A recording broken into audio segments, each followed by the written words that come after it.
हाँ, सम्मेलन में तो प्रस्ताव पास कर ही दिया है। तो जब प्रस्ताव सम्मेलन ने पूरे कार्यकर्ताओं ने कर दिया है, अब ये प्रस्ताव जाएगा राष्ट्रीय नेतृत्व के पास। तो अब राष्ट्रीय नेतृत्व भी सहमति मिल जानी चाहिए। लगातार जिस तरह अखिलेश यादव के फैसले निकल के सामने आते हैं, मेरठ सीट की अगर शुरुआत की हम बात करें तो वहाँ पर तीन प्रत्याशी बदल जाते हैं, बागपत में प्रत्याशी बदल जाते हैं, मुरादाबाद में एसटी हसन होंगे या रुचि जो है वीरा होंगी, कोई समझ में नहीं आता। रामपुर की सीट पर जो आजम खान की सबसे प्रभावशाली सीट मानी जाती है, वहाँ पर कौन प्रत्याशी होंगे, आसिम रज़ा होंगे या जो है नदवी होंगे मौलाना, वो लगातार कन्फ्यूज़न होता है। इसी तरह से बदायूं में भी हम देख रहे हैं कि पहले धर्मेंद्र यादव को हटाया जाता है, शिवपाल यादव को लाया जाता है, इसके बाद अब उनके बेटे आदित्य का नाम निकल कर सामने आता है। तो यहाँ पर जो समाजवादी पार्टी है और खासकर उसके जो मुखिया हैं अखिलेश यादव, वो बहुत ज़्यादा कन्फ्यूजिंग वाली राजनीति करते हुए नजर आते हैं। ये नमस्कार, नेक्स्ट 9 न्यूज़ देख रहे हैं आप। मैं हूं आपके साथ प्रांशी राठौर। हमारे साथ इस वक्त मौजूद हैं हमारे सहयोगी अमन जी, जिनसे हम चर्चा करेंगे उत्तर प्रदेश की सियासत के बारे में। अमन जी, जैसा कि आप जानते हैं कि सपा और कांग्रेस इस बार उत्तर प्रदेश में मिलकर चुनाव लड़ रही है। 17 सीटें कांग्रेस के पास हैं, लेकिन यहाँ पर देखा जाए 60 से अधिक सीटों पर चुनाव लड़ रही है समाजवादी पार्टी। ऐसे में देखा जाए जो सीटें यहाँ पर यादव कुनबे के लिए, सपा के लिए गढ़ मानी जाती हैं, उन सीटों पर दांव खेलने में कहीं ना कहीं असमंजस की स्थिति में अब भी अखिलेश यादव हैं। बात अगर कर ली जाए बदायूं सीट के बारे में, बदायूं सीट जहां से शिवपाल सिंह यादव को उम्मीदवार बनाया, लेकिन कहा जा रहा है बीते कई दिनों से कि उम्मीदवार बदले जाएंगे। शिवपाल यादव के बेटे जो हैं आदित्य यादव, उन्हें उतारा जा सकता है।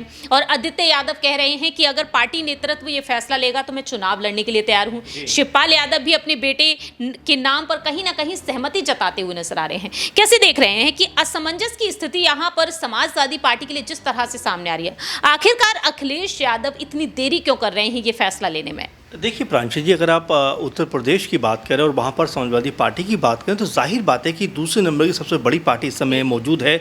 और अगर लगातार जिस तरह अखिलेश यादव के फैसले निकल के सामने आते हैं, मेरठ सीट की अगर शुरुआत की हम बात करें तो वहाँ पर तीन प्रत्याशी बदल जाते हैं, बागपत में प्रत्याशी बदल जाते हैं, मुरादाबाद में एसटी हसन होंगे या रुचि जो है वीरा होंगी, कोई समझ में नहीं आता।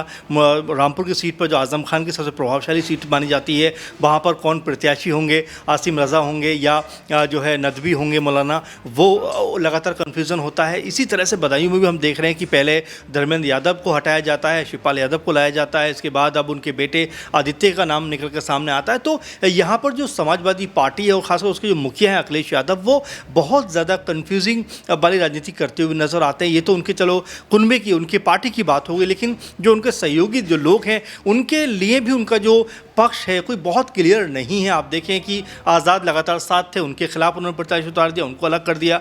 पल्लवी पटेल 22 से उनके साथ थी, उनके खिलाफ भी जिस तरह से देखा गया रुख नजर आया, वो भी अलग हो जाती हैं। स्वयं प्रसाद मौर्य जो पार्टी के एक मजबूत स्तंभ बनते हुए नजर आए, वो भी अलग हो जाते हैं, अपनी पार्टी बना लेते हैं। तो यहाँ पर जो अखिलेश यादव हैं वो लगातार कन्फ्यूजिंग वाली जो राजनीति है वो करते हुए नजर आ रहे हैं। और कहीं ना कहीं इसका असर जो है वो पार्टी पर पड़ता हुआ दिखाई पड़ता है। पार्टी एक समय पर एसटी यादव को, एसटी हसन को सपोर्ट करती है, फिर दूसरे पल पता लगता है कि वहाँ पर रुचि मैदान में उतर पड़ी हैं। और इसके अलावा रामपुर में देखा जा रहा है कि आसिम रजा की बात होती है, फिर वहाँ से नदवी मौलाना आ जाते हैं। तो ये जो चीज़ें हो रही हैं ये अपने आप में बहुत ज़्यादा पशुपेश में डाल रहे हैं जो समर्थक उनको भी। और यही कुछ हाल जो है वो बदायूं में भी देखने को मिल रहा है, क्योंकि यहाँ पर शिवपाल यादव को लेकर जब आया गया उस समय संघमित्रा ने कहा कि भाई अगर शिवपाल यादव को लाया गया है तो डर अच्छा है, लेकिन उसी दौरान संघमित्रा का टिकट जो है कट जाता है। फिर ये कहा जाता है कि यहाँ पर जो कह सकते हैं कि बीजेपी है वो सपा से डरती हुई नजर आ रही है। यहाँ पर अगर बात कर ली जाए आदित्य यादव के बारे में, आदित्य यादव क्या वाकई में बदायूं सीट को संभाल पाएंगे या फिर नहीं? देखिए बिल्कुल आदित्य यादव के बारे में आप बात कर रहे हो, जाहिर बात है उनके बयान निकलकर सामने आ रहे हैं, लोगों के बीच जा रहे हैं, बात कर रहे हैं। लेकिन हैरानी इसी बात की हो रही है कि जो महत्वपूर्ण सीटें हैं अगर उन पर भी समाजवादी पार्टी अगर प्रभावशाली तरीके से चुनाव नहीं लड़ेगी तो ये उनके लिए बहुत दिक्कत की बात है, बहुत परेशानी की बात है। इसीलिए न सिर्फ बदायूं, न सिर्फ मेरठ, न सिर्फ बागपत, न सिर्फ रामपुर, बल्कि तमाम ऐसी सीटें हैं जहाँ पर समाजवादी पार्टी बहुत बहुत ज़्यादा कन्फ्यूज है और अगर ये कन्फ्यूज़न रहा तो समाजवादी पार्टी के लिए सीटें जीतना उत्तर प्रदेश के अंदर बहुत मुश्किल होने वाला है, क्योंकि यहाँ पर नारा था कि हम 80 की 80 सीटें जीतने वाले हैं, लेकिन जो कुछ हशर इस समय हो रहा है चीज़ों का, वो अपने आप में बता रहा है कि अखिलेश यादव की जो पार्टी है या खुद अखिलेश यादव जो है बहुत मजबूती के साथ में चुनाव में नहीं उतर पा रहे हैं, इसीलिए लगातार जो प्रत्याशी हैं वो बदलते हुए नजर आ रहे हैं। आखिरी छोटा सा सवाल, डिंपल यादव की इसमें कोई भूमिका हो सकती है या फिर नहीं? देखिए, डिंपल यादव की भूमिका बिल्कुल उनकी पत्नी है अखिलेश यादव की, जाहिर बात है कि उनसे मशवरा ज़रूर होता होगा, लेकिन देखिए उनके अलावा भी पार्टी में कई बड़े लीडर्स हैं, जाहिर बात है उनसे भी बातचीत होती होगी, लेकिन बस ये समझ लेना ज़रूरी है कि समाजवादी पार्टी निर्णय जो कर रही है, फैसले जो कर रही है, उसके ऊपर खुद भी वो अडिग नहीं है।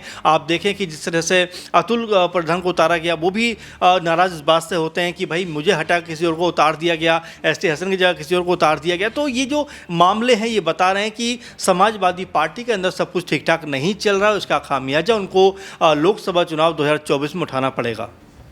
वाकई अब यही देखना होगा कि आखिरकार अखिलेश यादव और डिंपल यादव आदित्य यादव को बदायूं सीट से उतारने के लिए आखिरी फैसला लेते हैं या फिर नहीं।